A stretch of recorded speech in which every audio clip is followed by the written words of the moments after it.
For the Climate Discussion Nexus, I'm John Robson, with the latest readout video from our free Wednesday Wake Up email newsletter, to which you should subscribe, and with thanks to all those in Denver who've pushed the Mile High City to 20th high on our Views by City.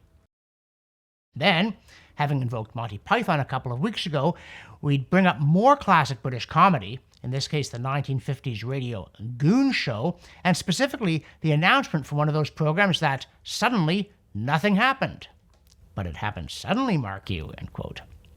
In this case, what suddenly didn't happen was any reduction in human greenhouse gases. A new United Nations report, and this is from UNEP rather than the UNCCCP or some such entity, actually UNFCCC, and we hope someone got that Cyrillic Soviet Union joke, says that all that sound, fury, and money signified nothing. In response, scientific alarmism howled, quote, "The world is well on track to blow past a goal many countries have enshrined as the beating heart of global climate efforts, 1.5 degrees Celsius," end quote, beneath a graphic of a burning thermometer, Earth on a stick thing of some sort. And the New York Times groaned, quote, "1 year after world leaders made a landmark promise to move away from fossil fuels, countries have essentially made no progress in cutting emissions and tackling global warming, according to a United Nations report issued on Thursday," end quote. Landmark promise? The actual name of the UNEP report is No More Hot Air, Please, which might prompt groans of "No more of that pun, please." But it does offer the sober reality that thus far what we've had is not landmarks, but ephemeral gusts of rhetoric. And just possibly there's a reason, like nobody knows how to do it because the science is wrong and so is the economics. The Times story groaned on, quote, "Global greenhouse gas emissions soared to a record 57 gigatons last year and are not on track to decline much, if at all, this decade," the report found. Collectively, nations have been so slow to curtail their use of oil, gas, and coal that it now looks unlikely that countries will be able to limit global warming to the levels they agreed to under the 2015 Paris Climate Agreement, end quote. Now looks unlikely? When did it look likely? As we've said before, audiences are not well served by this kind of journalism, even when, as here, it is rather more blunt about the situation than it often is. And, in the face of all this frenetic inactivity, UN Climate Change Executive Secretary Simon Steele, yes, lots of lucrative jet-setting jobs for the boys and girls here, including in his case with the UNFCCC, not UNEP, just said that COP29 in Azerbaijan in November, quote, "must be the stand and deliver COP," end quote. Which has a certain logic to it, although if he had any research staff, they might have warned him that stand and deliver was, quote, "said in the past by highwaymen when they stopped a carriage to demand objects of value from the travelers," end quote, until America's colorful hillbilly culture gave us reach for the sky instead. So, it's a threat, not outreach, albeit one he might not be very well placed to carry through on.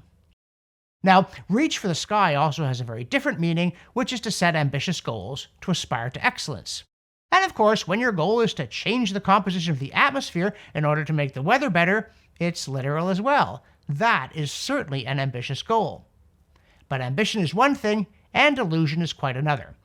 So, as COP conferences gradually resigned themselves to being unable to agree on any dramatic action to stop climate change, and the models quietly insisted that even dramatic action wouldn't accomplish anything worthy of a headline, the focus switched to making rich countries pay vast sums to poor countries to help them to mitigate the supposed impact of deteriorating weather using exactly the same sorts of policy approaches that had made them poor countries to begin with.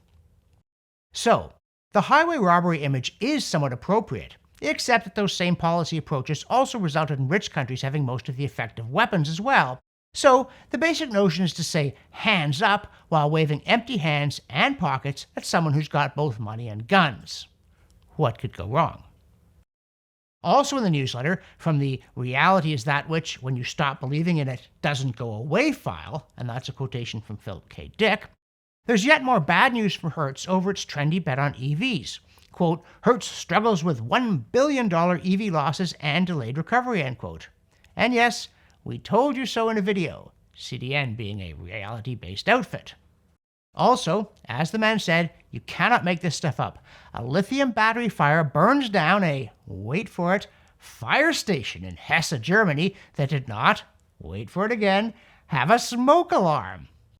They only announced that, quote, an emergency vehicle belonging to the fire department, which contained lithium-ion batteries and an external power connection, end quote, was to blame, apparently leaving open the possibility that it was, an ambulance? Yeah, rescue scooter? No, it was presumably a fire truck, though arguably their credibility was also consumed in the blaze. Speaking of which, a British school schedules, then bravely cancels in the face of outrage, a Blue Nose Day, in which children were going to shiver in unheated classrooms in the name of sustainability. And we get that pneumonia turns out not to be that big a boost to a healthy lifestyle.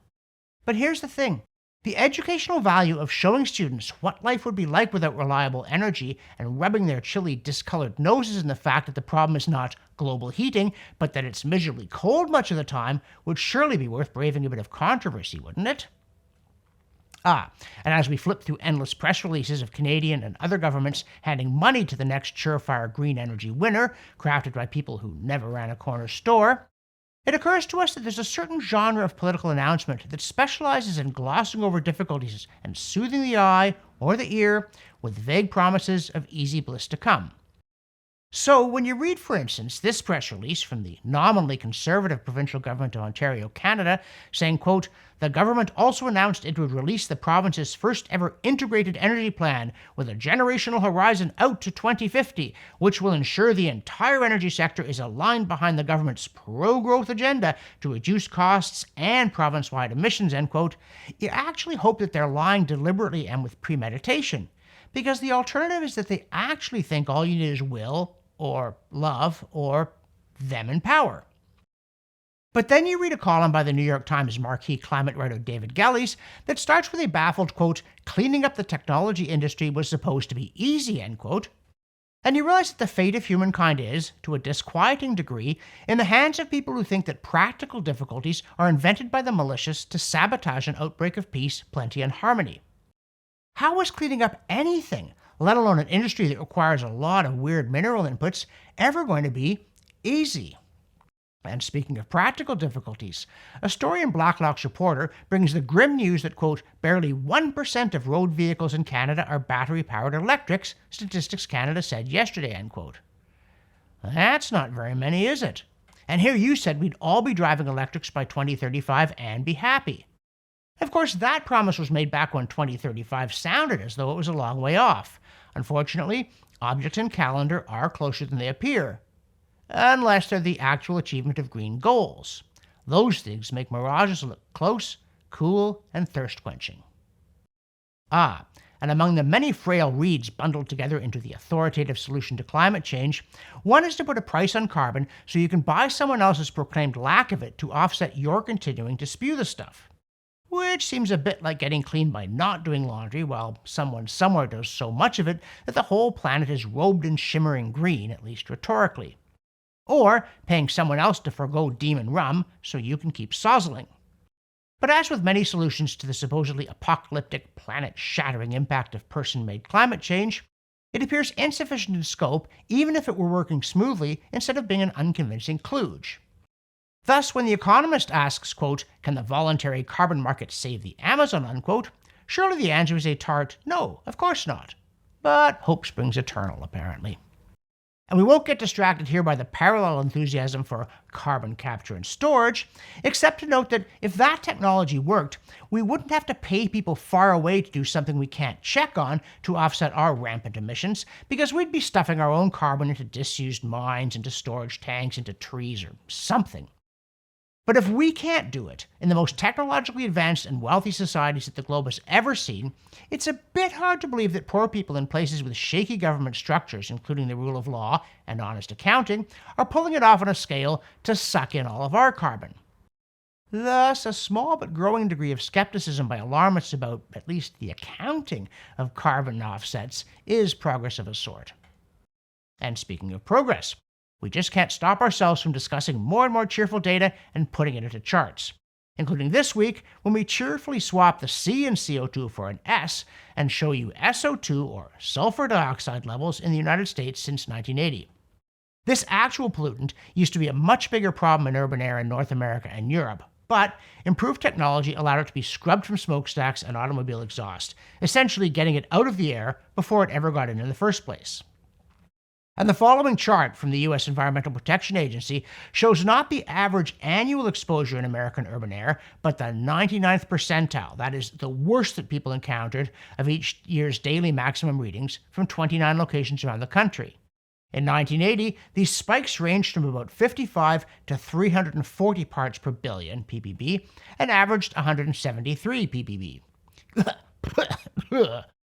But in 2023, they dropped to a range between about 3 and 14 ppb and an average of 9. Yes, that's right, a 95% reduction despite the enormous growth over that interval in economic activity and in energy consumption. Now here you might be thinking, hey, that's great. Let's do it for carbon too. Let's scrub that out of power plant exhaust. But the problem is that sulfur always was a contaminant that people would actually pay extra not to have in the oil or coal to begin with. Whereas carbon, alas, is central to the combustion process, so it's just not comparable. On that one, we're still waiting for the unicorn power. And speaking of unicorn power, it is hard to keep up with whatever the latest thing is in the wonderful world of alternative energy. I mean, let's see, wind is a must, solar stinks, hydrogen's going nowhere. What's left? Oh yeah, electrification. Now that we've made it nearly impossible to build new power plants, let's demand that everyone plug everything into the electrical grid and draw lots more power from them. We'll switch away from gasoline and natural gas for our daily needs and try to run cars, appliances, and indoor heating with the electricity we don't have. Again, what could go wrong? Well, in this case, we don't need models of the distant future or even common sense to tell us, because after a bit of arm twisting by Robert Bryce, the U.S. Energy Information Administration put out numbers that show that, as of the present, using electricity for home heating costs 3.5 times more than natural gas, and that's before the electricity supply crisis hits. But if you think the concentrations of wind and solar are just peanuts, we have news for you about peanuts. Thanks to the CO2science.org archive, we find that multiple studies show that Arachis hypogaea L, or the humble peanut, goes a lot better with more CO2. So, unless you have allergies to peanuts, be sure to spread some on your toast. For the Climate Discussion Nexus, I'm John Robson, and I do recommend listening to The Goon Show, but not living it.